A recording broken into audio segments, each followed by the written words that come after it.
नमस्कार दोस्तों, आपके साथ हूँ रहमान सैफी और आज पहुँच चुका हूँ ईडीएमसी में मेरी मुलाकात हुई है। डीबीसी के ये कर्मचारी मेरे साथ यहाँ मौजूद हैं। अपनी कुछ समस्याएं लेकर जो है अभी आपने देखा होगा सिविक सेंटर पर बराबर धरना और प्रदर्शन पर बैठे रहे बराबर, और किन बातों के तहत उनको उठाया गया, वहाँ से क्या वादे किए गए, झूठे वादे या सच्चे, तो आज कर्मचारियों द्वारा वो खुलासा भी करने वाला हूँ उनके साथ। आनंद भाई, आपसे शुरू करता हूँ।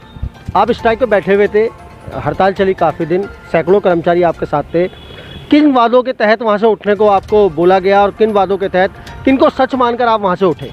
देखिए, पहले तो हम धन्यवाद करते हैं आपका कि आप हमारे कर्मचारियों की आवाज़ लगातार एक मुद्दे पर अच्छे जो उसके हक हैं उसके लिए उठाते रहते हैं।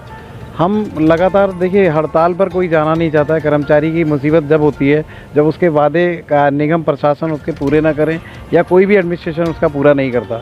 तो आज करीबन लगभग 26 साल से हम लोग काम कर रहे हैं और 26 साल से काम करते करते आज तक डीबीसी कर्मचारी एक अहम हिस्सा तो है निगम का, स्वास्थ्य विभाग में एक अहम हिस्सा है। कहते हैं, निगम प्रशासन भी कहता है और हमारे नेतागण भी कहते हैं कि आप एक रीढ़ की हड्डी हैं। लेकिन उसके बावजूद भी एक 26 वर्ष में उसके पास एक संवैधानिक पद नहीं है। संवैधानिक पद के थ्रू जो उसके एक सैलरी अच्छी मिल सकती हैं या उसको साथ में बहुत सी सुविधाएं हैं जो औरों को हमारे अलावा सभी को मिलती हैं। लेकिन आज उसकी एक ऐसी विडंबना है कि 26 साल से वो अपनी मांग के लिए बार बार कोशिश करता है। और पिछले 6 वर्षों से पहले तो हमें तीनों कमिश्नर ने बैठक में ये फैसला किया था कि खाली पड़े पद आपके, ये हमारे सिविक सेंटर नॉर्थ में जो हमारे चेयरमैनशिप हुई थी श्री पी.के. गुप्ता जी की, जो हमारे कमिश्नर नॉर्थ थे, और उनकी चेयरमैनशिप में तीनों निगम के कमिश्नर्स ने बैठक की थी। उस बैठक में ये कहा गया था कि आपको खाली पड़े पद आपको दे दिए जाएंगे। ईडीएमसी में लगभग कितने पद खाली होंगे? लगभग 300 के आसपास यहाँ खाली हैं, जिसमें हम 710 कर्मचारी यहाँ ईडीएमसी में हैं और उनको भरा जाना जब भी 5 साल पहले चाहिए था, जब बैठक होने के बाद फैसला किया गया। लेकिन 5 साल से हम लगातार उनसे बातचीत करते आ रहे हैं, कोशिश करते आ रहे हैं, लेकिन नहीं हुआ। तो मजबूरन हमने 1 महीने पहले भी एक हड़ताल के लिए नोटिस दिया, लेकिन उस पर भी प्रशासन ने उस पर कोई विचार ही नहीं करना था। तो उस पर ना कोई बैठक की, ना कोई बातचीत की, मजबूरन हमें हड़ताल पे आना पड़ा। 17 दिन लगातार हड़ताल रही। 17 दिन हड़ताल में भूख हड़ताल भी, कई साथियों की बहुत ज़्यादा गंभीर हालत भी बन गई, अस्पताल भी जाना पड़ा। और आज उसमें ये साउथ निगम ने फैसला किया कि जो खाली पड़े पद हैं जो साउथ निगम में, वो सीनियरिटी वाइज साउथ निगम के कर्मचारियों को एमटीएस पीएच पर दे दिए जाएंगे। एक बात और आनंद भाई, सुनने में ये भी आया, जिस तरह से साउथ में एक ऑर्डर निकाला गया भरने का, उन्होंने कहा अगर साउथ वाले कर देंगे तो ईस्ट वाले भी कर देंगे, ईडीएमसी वाले भी कर देंगे। आज आपने ईडीएमसी के अधिकारियों से बातचीत की है, क्या बातचीत हुई उसको लेकर?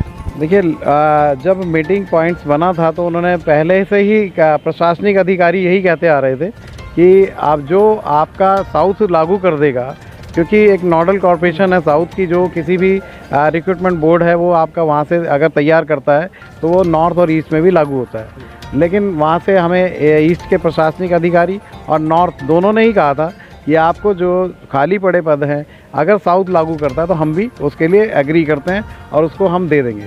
लेकिन आज विडंबना ये है कि हम उनसे मिलते हैं तो उसमें आनाकानी चल रही है कि आपको नहीं दिया जाएगा।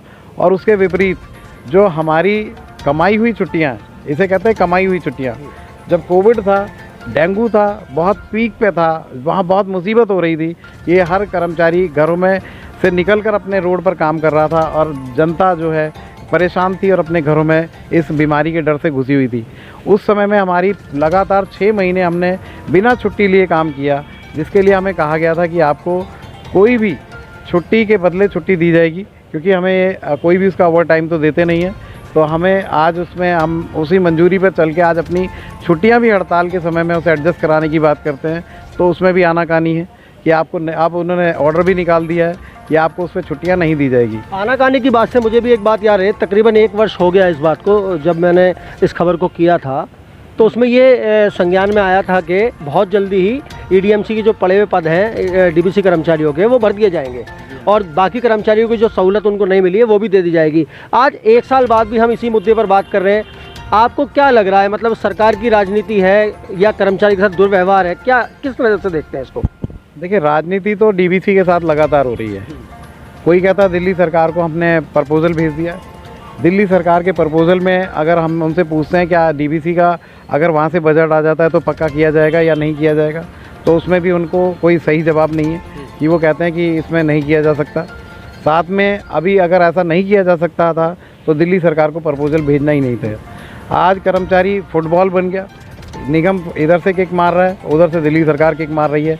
परेशानी में खुद एक कर्मचारी जो डीवीसी है, जिसको कहा तो ये जाता है कि आपने लगातार इतना ईमानदारी से काम किया है। इतने कोविड के टाइम में हमारे कई साथी शहीद भी हो गए, जो शहीद होने के बाद उनको आज तक ना तो उनके कोई आर्थिक सहायता मिली, ना उनके परिवार के किसी सदस्य को नौकरी मिली।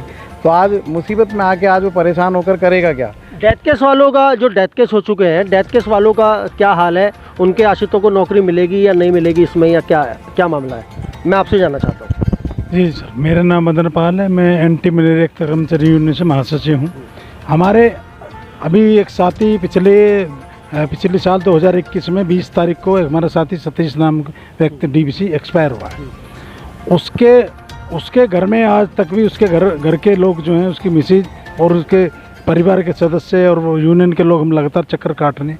नहीं तो उनको कोई आर्थिक सहायता मिली है और ना ही उनके घर में किसी को नौकरी मिली है और उनके परिवार के लोग आज सड़क पर हैं। जहाँ तक मदन पाल जी मेरा ख्याल जा रहा है, और मैंने काफ़ी लोगों से बात भी की है इस बारे में, जो डेथ केस वाले काफ़ी सारे आश्रित जो हैं उन घर वालों के, उन जो सभी व्यक्तियों के, वो इंतज़ार कर रहे हैं। आज किसी को 1 साल हो गया, किसी को 1.5 साल हो गया, किसी को 2 साल हो गए। इतनी बड़ी यूनियन, आपकी इतनी बड़ी संख्या होने के बावजूद भी क्या उन लोगों को भी आपके माध्यम से ये नौकरियां नहीं मिल रही उनके घर वालों को? बिल्कुल। ये देखो, हम लगातार उनकी आवाज़ उठा रहे हैं और हमसे जो भी हेल्प हो सकती है हम सब मिलके उनकी हेल्प कर रहे हैं। लेकिन गवर्नमेंट की तरफ से और प्रशासनिक अधिकारी की तरफ से कोई तरह का कोई जवाब नहीं मिल रहा। कहते हैं कि भाई हम आप कर रहे हैं, फाइल यहाँ गई है, उधर गई है। लगातार फाइल अलग मेज़ों पर चक्कर काट रही है, जबकि जिस फाइल मेज़ पर नहीं जाना चाहिए वहाँ भी इन्होंने फाइलें भेजी हैं। और इस बात तो करीबन 1 साल से ऊपर हो गया लगातार, जबकि उसमें कुछ था ही नहीं। उसके अंदर जो गवर्नमेंट कह रही, बिल्कुल बहुत सारी फाइल है। और कई बार हमने पता कराया, मैं DHO साहब से बात हुई, DHO साहब ने खुद उन अधिकारियों को धमकाया कि ये फाइल तो वहाँ जानी नहीं थी। आपने किससे पूछा? जबकि ये फाइल सीधी फाइनेंस के लिए जानी थी, एक्सपायर होगा और उसके पेपर लगे। बाकायदा कोविड की डेथ हुई है, उसकी काम करते हुए डेथ हुई है, कोविड था उसको। तो इतने दिन 1 साल हो गए, क्यों उसको पैसा नहीं मिल रहा है, क्यों उसको घुमाया जा रहा है? तो ये बार बार ये अधिकारी, उन आश्रितों का ये भी कहना है, कभी जोन वाले चक्कर कटाते हैं, कभी सिविक सेंटर वाले, हेडक्वार्टर वाले चक्कर कटाते हैं, लेकिन वो सिर्फ चक्कर ही काटे जा रहे हैं। वो फाइलें अभी तक पता नहीं कहाँ धूल का रही हैं, उनको फाइलों का भी नहीं पता। और बल्कि जब फाइल एक बार फाइल जहाँ गई, अगली बार जाते हैं तो फाइल वहाँ नहीं मिलती है। कहाँ फाइल जाती है वो तो ये जाने। हम तो ये कहते हैं, उन लोगों को, गरीब लोग धक्के खाते खाते परेशान हो चुके हैं। हमारे कई साथी एक्सपायर हुए हैं। इसके साथ आज के टाइम में जो हमारे साथी काम कर रहे हैं, 710 आदमी DVC के काम कर रहे हैं ईस्ट के अंदर, उनको कई साथी हमारे एक्सपायर हो गए। लेकिन उनको आज तक 26 सालों के अंदर निगम ने अनदेखा किया, उनके साथ में अनदेखा किया हुआ है। उनको ना तो पद दिया जा रहा है, ना ही उनको कुछ सैलरी नहीं दी जा रही समय पे। आज सैलरी को 4था महीना लगा है। त्यौहार है, कहने के त्यौहार होली है, दिवाली भी आती है, होली भी आते हैं। क्या हम बिना त्यौहार पैसे के त्यौहार मना पाएंगे? मेरा बच्चा 10th क्लास में पढ़ता है, उसको 3 महीने से फीस नहीं दे पा रहा हूँ। स्कूल से नोटिस है, 10th क्लास में वो बिल्कुल साफ मना कर दिया है कि आपका बच्चा स्कूल में नहीं आएगा, एग्ज़ाम तो 10th का एग्ज़ाम नहीं देगा। बताओ मैं कैसा भी अधिकारी से मीटिंग करके आया, मैं MHO साहब को बोल के आया हूँ, मेरे साहब को बोल के आया हूँ। एक बार बताइए, जब मेरा बच्चा पेपर नहीं दे पाएगा 10th के बोर्ड के, फिर क्या कर पाएगा? बताओ। अब एक तरफ हड़ताल पे बैठते हैं तो हमें कह हड़ताल पे बैठे में गलत तरीके कर रहे। बताओ हम क्या कर रहे हैं? हम जब बच्चे 4 महीने, 4था महीना लग रहा, सैलरी नहीं मिल रही है, बच्चे को कहाँ से पढ़ाएं, फीस कहाँ से दें, बिजली का बिल कहाँ से भरें, राशन कहाँ से लाएं? त्यौहार का दिन है, बताओ कहाँ से हम त्यौहार मनाएं? हम सड़क पर बैठे हुए हैं। दोस्तों, ये वो कर्मचारी है जिन्होंने कोरोना के महाकाल में, उस कोरोना की इतनी बड़ी बीमारी से जी तोड़ मेहनत से लड़ाई की है, और सारे कर्मचारियों ने अपनी पुरजोर जो है पूरी कोशिश की है आम जनता को ये कोरोना जैसी महामारी परेशान न कर सके। कुछ और लोग भी, उनसे भी बात करता चलूँगा। सर, आपसे भी ये बात जानना चाहता हूँ, हड़ताल हुई, 17-18 दिन की हड़ताल हुई, झूठे वादे करके वहाँ से आपको उठा दिया गया, कर्मचारियों की काफ़ी हालत मैंने देखी वहाँ गंभीर थी। उसके बावजूद भी निगम प्रशासन आप लोगों से आंखें क्यों चुरा रहा है? किस वजह से, किस नज़र से देखते हैं आप इसको? मैं सादा दक्षिण क्षेत्र से RP सिंह। हमारे निगम अधिकारी हमको जब भी मीटिंग करते हैं उनके साथ में हमको घुमा फिरा के जवाब देते हैं, कोई संतोषजनक जवाब नहीं दे रहे। जबकि हमारा साउथ में फैसला मेयर के सामने सभी अधिकारियों ने, CD डिपार्टमेंट ने, सभी डिपार्टमेंट के लोग बैठे हुए थे, डिसीजन लिया गया। लेकिन आज हमने मेयर साहब के कक्ष में मीटिंग करी लेकिन हमारे डॉक्टर साहब MHO साहब सोमशेखर जी अब भी CD डिपार्टमेंट पर छोड़ के चले गए, लेकिन कोई आंख से आंख मिला के सही जवाब देने को तैयार नहीं है हमारा निगम अधिकारी। कर्मचारी जाए तो जाए कहाँ? हम जो है न तो वेतन के बारे में कोई संतोषजनक जवाब मिला। जो कर्मचारियों ने पिछले साल पूरे साल जितना काम किया, जितनी हड़ताल में छुट्टियां, मतलब अब छुट्टियां हमें जो जुड़वानी चाहिए अपनी हाजिरी के लिए, लेकिन वो भी आज तक हमें अब ऑर्डर निकाला आज नया कि 6 महीने पुरानी जो CL CPL जितनी भी काम किए हैं वो आपको नहीं दिए जाएंगे। तो अब कर्मचारियों ने जो काम किया उसके बदले में काम हड़ताल में भी अब हमारी एब्सेंट करी जा रही है, कर्मचारियों के साथ में बड़ा धोखेबाजी करी जा रही है इस तरीके से। तो अब हम क्या जवाब दें? क्या जवाब, हम अधिकारी को जवाब देने को तैयार नहीं है। ये दिल्ली की, चाहे वो दिल्ली सरकार हो या केंद्र की सरकार हो, जो हमेशा से कहती है किसी भी वर्ग का कर्मचारी है उसका ध्यान रखती है सरकार, उसको कोई परेशानी नहीं होने देती है। ये उन कर्मचारियों का हाल जो उनकी ज़बानी है, जो मैं आप तक पहुंचा रहा हूँ। कुछ और लोग भी हैं, उनसे भी करता चलूँगा। जी आनंद भाई। जबकि मैं एक बात कहना चाहूँगा, मैं धन्यवाद करता हूँ अपने साउथ दिल्ली नगर निगम के मेयर सूर्यान जी का, और साथ में हमारे कमिश्नर साउथ के, एडिशनल कमिश्नर साउथ के, और हमारे MHO अधिकारी। उन्होंने हमारे दुख दर्द को समझते हुए उस काम को कम से कम आगे तो बढ़ाया, कि उन्होंने इस काम को आगे बढ़ाया तो नॉर्थ और ईस्ट को भी बढ़ाना चाहिए। अगर वहाँ से एक पॉजिटिव थिंक है तो उनको उस पॉजिटिवनेस पे चलना चाहिए। हमने मांगा क्या है कि हमें एक पदनामी तो हमारा मांगने, जो आज तक संवैधानिक पद नहीं है, पक्का करने की तो बहुत सपने ही दिखाए जा रहे हैं अभी तक, लेकिन कम से कम उन्होंने एक संवैधानिक पद के लिए हमारी हाँ तो की कि आज आपको संवैधानिक पद पर रखा जाएगा। लेकिन यहाँ ईस्ट और नॉर्थ इसके लिए आगे बढ़ें उनकी तरह कि हम भी आपको धन्यवाद कह पाएँ और आपके साथ ज़िंदगी अच्छे से, अपनी जो बची नौकरी है उसको ठीक से जी पाएँ। आनंद भाई, मेरा एक छोटी सी अपील मैं आपके थ्रू करवाना चाहता हूँ। DBC संबंधित, स्वास्थ्य विभाग संबंधित जो डेथ केस के आश्रितों हैं, जितने भी उनके घर वाले हैं, उन सब ने मुझे बहुत सारे कमेंट भी किए हैं जब मैंने ये बात बताई कि मैं इंटरव्यू करने वाला हूँ आपका। तो वो सब चाहते हैं आप उनको एक संतुष्ट पूर्वक जवाब दे दें कि उन डेथ केस वालों का क्या होगा, उनको नौकरी मिलेगी या क्या होगा, किस तरह से आप उसको बताना चाहेंगे? देखिए, हम इसके लिए शुरू से ही प्रयासरत हैं। जब से ये कोविड फैला है हमने लगातार मीटिंग्स भी की हैं।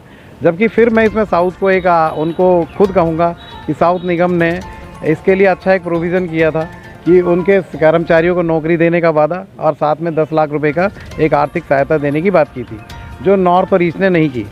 इसमें ऐसा एक अलग व्यवहार क्यों होता है, मेरी समझ नहीं आता है कि एक साउथ को ये कह देना कि सिर्फ आपके पास पैसा है, हमारे पास नहीं है। लेकिन कर्मचारी की जान 10 लाख, हम ये भी सोचते हैं कि उसके परिवार के लिए 10 लाख नाकाफ़ी है, लेकिन उसकी ज़िंदगी अगर 1 करोड़ भी मिल जाता है तो उसकी ज़िंदगी तो 1 करोड़ों में, मैं खुद कहूँ कि कोई अगर किसी को कहे कि आपकी जान ले ली जाएगी, 1 करोड़ आपको दिया जाएगा, तो शायद नहीं देगा।